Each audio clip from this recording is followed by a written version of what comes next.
Hi, I'm Mark Doty of Automatic Gainsay. About 16 years ago, I purchased an ARP 2600, and as great as that manual is, I kind of found that I didn't grasp some of the functionality, so I spent a lot of time teaching it to myself.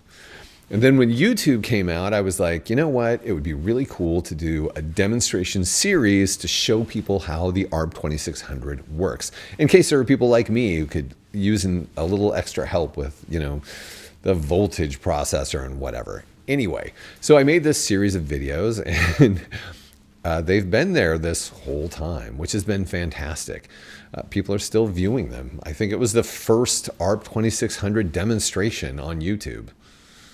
Well, at least at the length of it, it was the first and longest. Anyway, the point is, that was one of the reasons that Korg approached me when they decided to make the Korg ARP 2600 FS. And we worked together with Reverb to write a documentary about that system, which was a lot of fun. It's still up on Reverb. If you want to learn about the ARP 2600, it's a great resource. So there's that. About that same time, I kind of heard this rumor on the internet. Yeah, like Korg's going to make a miniature version of the ARP 2600. So of course, what comes to mind is like, some simplified, cheaper, just consumer version of the ARP 2600. And I was like, well, okay, I guess that's a good idea from a marketing standpoint. Yeah, sure. So when I got a 2600M, I was astonished to find out it's not a consumer version of the ARP 2600. It's a full-on version of it's the ARP 2600. It's just in a smaller case. And that's basically it. They basically made the ARP 2600 convenient while retaining all of its functionality. And that astonished me. That wasn't what I expected at all. But I have to say, it made me want to demonstrate this thing because it didn't take long with it. Like, my brain, after so many years of ARP 2600 playing, just adapted immediately to the smaller size. So now it's not that the 2600M seems small to me. It's that the FS seems gigantic to me. Anyway, I was very happy with my 2600M experience because of the authenticity of it. And also, the sliders feel fantastic. They're slightly smaller, but you adapt to it so quickly, even with tuning, which is one of the hardest things to do with the ARP 2600. You can do it even with these smaller sliders. Anyway, I'm not much of a reviewer, so this is probably sounding a bit like a review, but it was such a massive realization for me that this is not, this is not some sort of consumer version. This is the thing.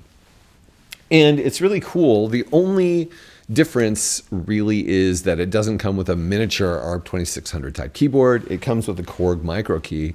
But I have to say, it has been a great controller for me. And they even made a provision, for the mod wheel, there's a mod wheel output that the MIDI information from the mod wheel is converted to CV. And so you can actually use the micro key in an expressive way, which is pretty cool too. Yeah, there is a limited version of the ARP 2600M that comes with this keyboard, and it comes in this portable roller bag type case, which I think is kind of ingenious. And it's wonderful too, because I have really wanted to perform with ARP 2600 again. But this guy, carting this around is not fun. It's not safe for it. And so I always was I would really love to be playing ARP 2600 live again. But this, with its size and then this roller bag case that it comes with, makes this whole thing possible, which is very exciting to me. Anyway, so this is the limited version. The limited version comes with a keyboard and the silver travel bag carrying case. There's going to be another version, which is just the standard version that'll be less expensive, and it won't come with a keyboard, and it'll come in a black case. The price between them isn't that different.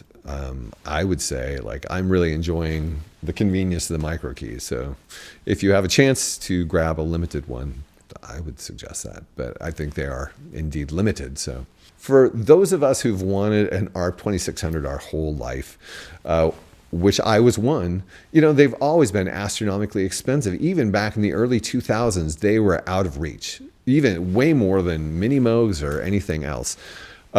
So when I was able to get one, it was really, really a fantastic situation. But I think most people were like, yeah, I would love an ARP 2600, but I'll never have one because they're too expensive. The originals now, I don't even know what they go for. And even the Korg ARP 2600 FS, they're going for astronomical prices now too. So it's like, if you are a person who wants an ARP 2600, an authentic recreation of the ARP 2600, you're out of luck basically until this. And it's not even a thing like, well, yeah, I can always get this, but like the 2600M is the same thing. So you can. And the price, I am surprised that the price is as low as it is for this, especially when it comes with a really cool, that really convenient case and things. I don't know, the whole thing kind of amazes me. I'm glad we live in this time. Okay, so that is, my introduction to my demonstration series, which will be forthcoming. And I wanted to give you some examples of how the 2600M sounds. So I'm going to play several examples here, and they're all related in a way that you will see. And then I have some other examples. And I want to embrace sort of some of the more classic type sounds, but also some sounds like the ARP 2600 is not a simple synthesizer. It's not just another analog, oh, here's a sawtooth through a filter. Like, you can do some complex synthesis with it, and it has its own character, which is super desirable. It's why we all want the thing. Anyway, so I've done some sounds.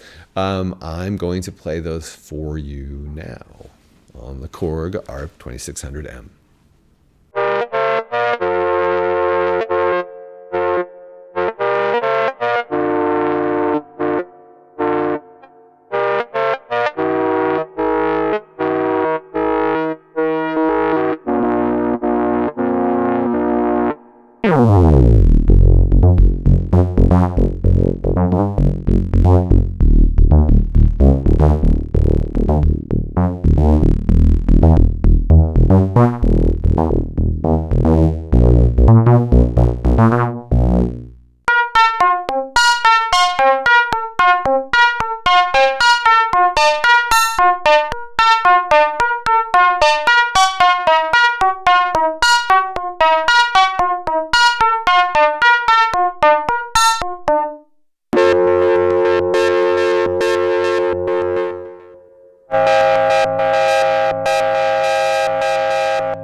Okay, so all of the sounds we've just heard, they are related in this way. They make up the theme to this series. So I'm going to put them all together, and then you can hear them all together.